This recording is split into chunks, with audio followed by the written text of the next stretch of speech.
Commonwealth games തുടങ്ങിയതോടെ തലസ്ഥാനത്തെ ഡ്രൈവർമാർ കൂടുതൽ സൂക്ഷിച്ചാണിപ്പോൾ വണ്ടി ഓടിക്കുന്നത്.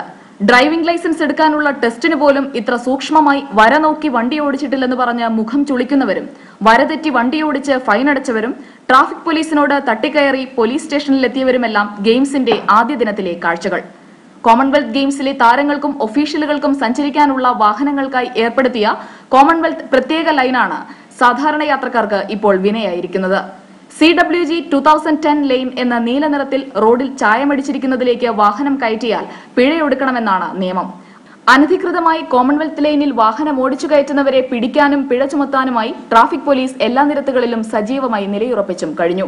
കോമൺവെൽത്ത് ഗെയിംസിന്റെ കുറ്റമറ്റ നടത്തിപ്പിനു വേണ്ടിയുള്ള ഈ നിയന്ത്രണത്തിൽ എല്ലാവരും സഹകരിക്കണമെന്ന അഭ്യർത്ഥനയും ഡൽഹി സർക്കാർ നടത്തിക്കഴിഞ്ഞു. കോമൺവെൽത്ത് ഗെയിംസിന്റെ വണ്ടികൾക്ക് മാത്രമായി 2 ലൈനുകൾ, ട്രാഫിക്കിൽ പൂർണ്ണ നിയന്ത്രണം. ഈ വണ്ടികളല്ലാതെ മറ്റേതെങ്കിലും വണ്ടികൾ കോമൺവെൽത്ത് ഗെയിംസിന്റെ ലൈനിലൂടെ കടന്നുപോയാൽ പിഴ ശിക്ഷ ഉറപ്പ്. ഇങ്ങനെയുള്ള നിയന്ത്രണങ്ങളാണ് ഡൽഹിയിൽ ഇപ്പോൾ എവിടെയും നമുക്ക് കാണാനാവുന്നത്. ക്യാമറമാൻ ജോമി വർഗീസിനൊപ്പം കോമൺവെൽത്ത് ഗെയിംസ് ലൈനിൽ നിന്നും സുജയ പാർവതി, ജീവൻ ന്യൂസ്.